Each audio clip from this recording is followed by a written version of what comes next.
Hi all, welcome to Footy Arena. UEFA champions ലീഗിന്റെ pre quarter നറുക്കെടുപ്പ് ഇപ്പോൾ പൂർത്തിയായിട്ടുണ്ട്. ഒരുപിടി മികച്ച മത്സരങ്ങൾ ആരാധകരെ കാത്തിരിക്കുന്നുണ്ട്. റയലിന്റെ എതിരാളികൾ അത്ലറ്റിക്കോ മാഡ്രിഡ് ആണ്. അതേസമയം PSG-യും ലിവർപൂളും തമ്മിൽ ഏറ്റുമുട്ടുന്നുണ്ട്.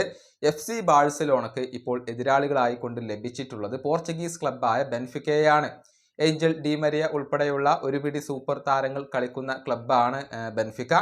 ആദ്യ പാദ മത്സരം ബെൻഫിക്കയുടെ മൈതാനത്ത് വെച്ചുകൊണ്ടാണ് നടക്കുക. രണ്ടാം പാദ മത്സരമാണ് ബാഴ്സയുടെ മൈതാനത്ത് വെച്ചുകൊണ്ട് നടക്കുക.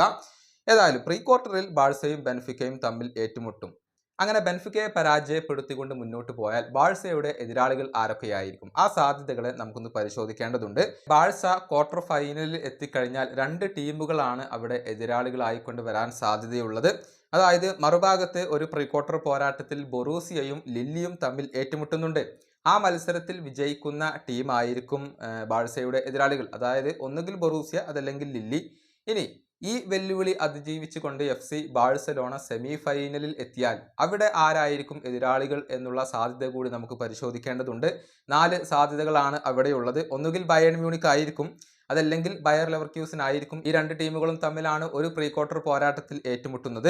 അതേസമയം ഫെയനൂർദും ഇന്റർ മിലാനും തമ്മിലുള്ള ഒരു മത്സരം നടക്കുന്നുണ്ട്. ഈ 4 ടീമുകളിൽ ഏതെങ്കിലും ആയിരിക്കും സെമിയിൽ ബാഴ്സയുടെ എതിരാളികൾ. ഒരിക്കൽ കൂടി പറയാം, ബയേൺ, അതല്ലെങ്കിൽ ബയർ ലെവർക്യൂസൻ, അതല്ലെങ്കിൽ ഫെയനൂർദ്, അതല്ലെങ്കിൽ ഇന്റർ മിലാൻ. ബാഴ്സയെ സംബന്ധിച്ചിടത്തോളം വലിയ ഒരു വെല്ലുവിളികൾ ഒന്നും തന്നെ ഇവിടെ ഇല്ല. ഒന്ന് മനസ്സ് വെച്ചാൽ ഫൈനൽ വരെ എത്താനുള്ള ഒരു സാധ്യത അവിടെയുണ്ട് എന്നുള്ളതാണ്. ബാഴ്സയ്ക്ക് എത്രത്തോളം മുന്നേറാൻ കഴിയും എന്നുള്ളതാണ് ഇനി ആരാധകർക്ക് അറിയേണ്ട കാര്യം. ഈ വീഡിയോയുടെ അവസാനിപ്പിക്കുന്നു. അടുത്ത ടീമായി കൊണ്ടും കാണാം.